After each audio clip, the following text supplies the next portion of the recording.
सूर्य ग्रहण एक ऐसी खगोलीय घटना जिसकी मान्यता, जिसका महत्व सनातन धर्म में प्राचीन काल से ही चला आ रहा है। चाहे वो रामायण का काल हो या फिर महाभारत का युद्ध हो, इन दोनों में सूर्य ग्रहण ने अहम भूमिका निभाई थी।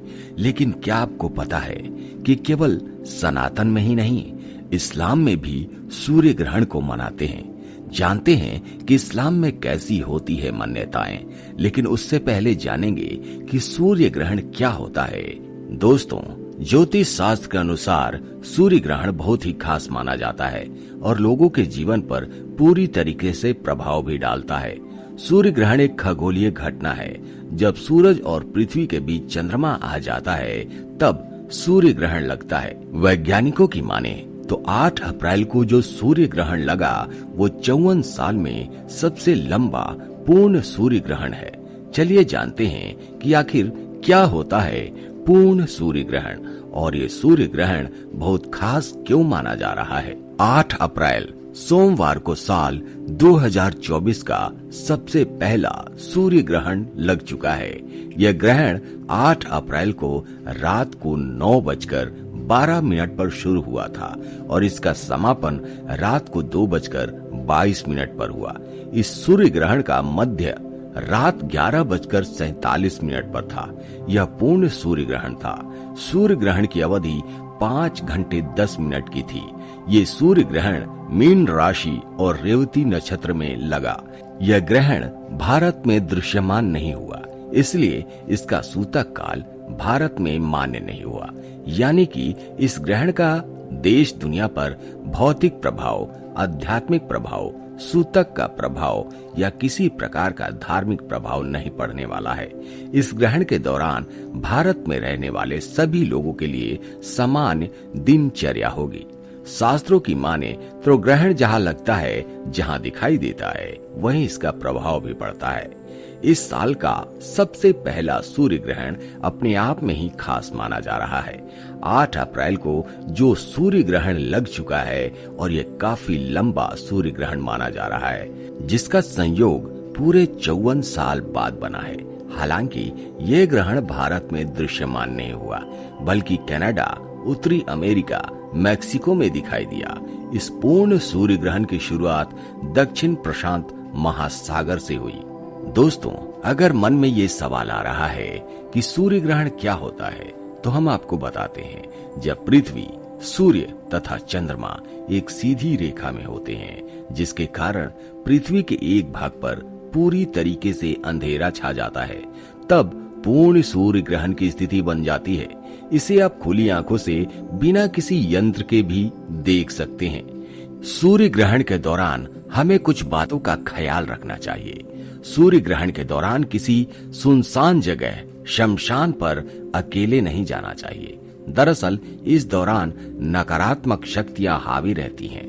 ज्योतिष शास्त्र के अनुसार ग्रहण के समय सोना नहीं चाहिए और ना ही सुई में धागा लगाना चाहिए। इसके अलावा ग्रहण के दौरान यात्रा करने से भी बचना चाहिए और शारीरिक संबंध भी नहीं बनाना चाहिए। सूर्य ग्रहण के दौरान हमें क्या करना चाहिए?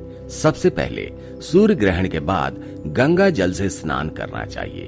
पूरे घर और देवी देवताओं को शुद्ध करना चाहिए।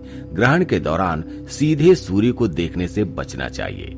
ग्रहण के दौरान बाहर जाने से भी बचना चाहिए। साथ में यह ध्यान रखना चाहिए कि आप कोई गलत काम ना करें। ग्रहण के बाद हनुमान जी की उपासना करनी चाहिए। हिंदू धर्म की पौराणिक कथाओं के मुताबिक ग्रहण का संबंध राहु और केतु ग्रह से है। बताया जाता है कि समुद्र मंथन के बाद जब देवताओं और राक्षसों में अमृत से भरे कलश के लिए युद्ध हुआ था, तब उस युद्ध में राक्षसों की जीत हो गई थी। राक्षस कलश को लेकर पाताल में चले गए थे। तब भगवान विष्णु ने मोहिनी अप्सरा का रूप धारण किया और असुरों से वह अमृत कलश ले लिया। इसके बाद जब भगवान विष्णु ने देवताओं को अमृत पिलाना शुरू किया, तो स्वभानु नामक राक्षस ने धोखे से अमृत पी लिया था और देवताओं को जैसे ही इसके बारे में पता लगा, उन्होंने भगवान विष्णु को इसके बारे में बता दिया। इसके बाद भगवान विष्णु ने सुदर्शन चक्र से उसका सर धड़ से अलग कर दिया। बताया जाता है कि स्वभानु के शरीर के दो हिस्सों को ही राहु और केतु के नाम से जाना जाता है और देवताओं से अपमान का बदला लेने के बाद वह सूर्य और चंद्र से बदला लेने के लिए बार बार ग्रहण लगाते हैं। दोस्तों, सूर्य ग्रहण का जिक्र रामायण काल में भी किया गया है। वाल्मीकि रामायण के अरण्य कांड में पूर्ण सूर्य ग्रहण का जिक्र देखने को मिलता है।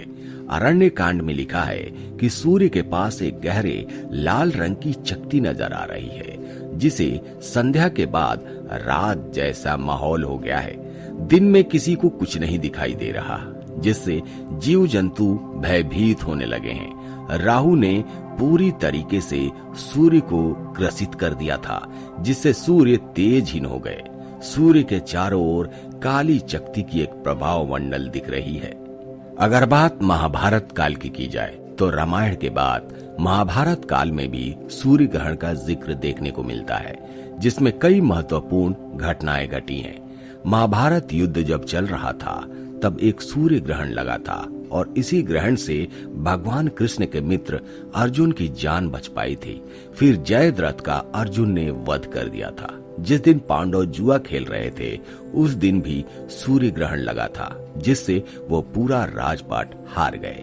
इसके साथ ही जब राधा और भगवान कृष्ण की अंतिम मुलाकात भी सूर्य ग्रहण के दौरान कुरुक्षेत्र में हुई थी और उनके साथ माता यशोदा और नंद बाबा भी थे।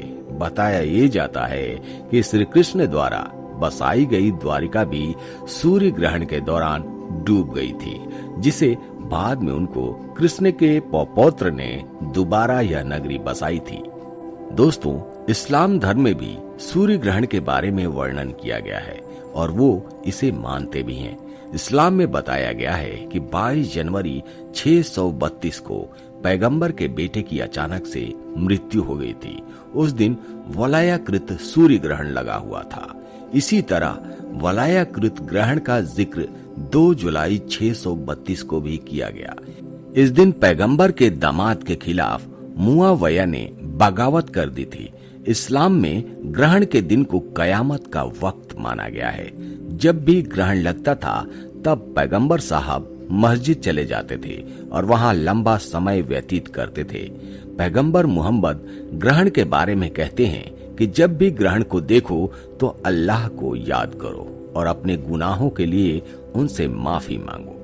तो दोस्तों, ये थी जानकारी सूर्य ग्रहण के बारे में। सनातन धर्म के साथ साथ इस्लाम धर्म में भी सूर्य ग्रहण को किस तरीके से मान्यता दी गई है, ये आपने देखा। चलिए आपसे मिलते हैं अगले वीडियो में एक नए टॉपिक के साथ। तब तक के लिए जय हिंद, जय भारत, जय सनातन।